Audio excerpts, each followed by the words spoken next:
In the heart of Moscow, where the silhouette of St. Basil's Cathedral guards the city's horizon, a different kind of chaos unfolds. The rumble of tank treads has been replaced by the quiet, sinister hush that precedes something catastrophic. It's not the sound of foreign artillery or the sharp crack of weapon fire that fills the air, but the troubling silence that follows the news of a gasoline shortage, a crisis that threatens to rip through the very fabric of Russian society. The sun was setting behind the Kremlin walls, casting long shadows across Red Square, turning the historic cobblestones into a mosaic of orange and black. Reports began to seep through the city like an insidious tide. The gasoline reserves had hit critical lows.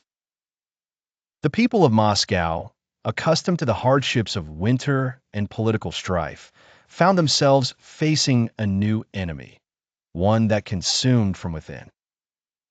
Chaos stirred beneath the surface as the dwindling fuel supply began to impact everything from public transport to the food supply chain.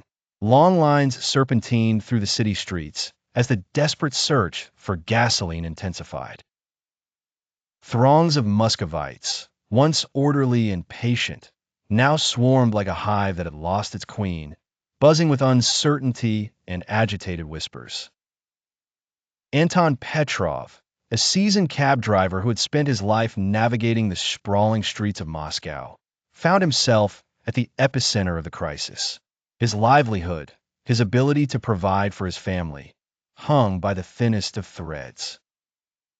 A boisterous man by nature, he had long narrated stories of everyday heroes to his passengers. Yet now his very ability to operate was threatened.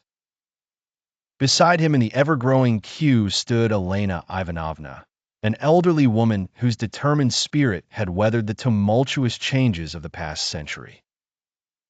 Her voice, usually soothing like a lullaby, now held a steel edge. "It's not just about gasoline, Anton," she murmured as her eyes skimmed the frustrated faces illuminated by dimming streetlights. "This is the loss of control over our lives. A test of resilience."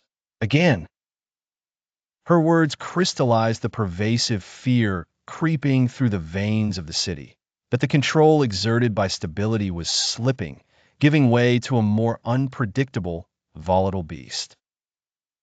As night enveloped Moscow, the scene at a local gas station unfolded like a battlefield, crammed with vehicles and anxious, pacing figures.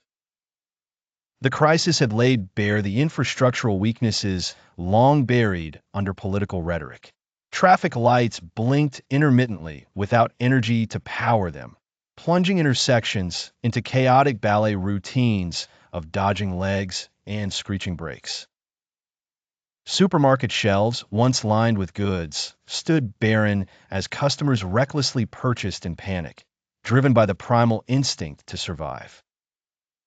In the Kremlin, discussions raged.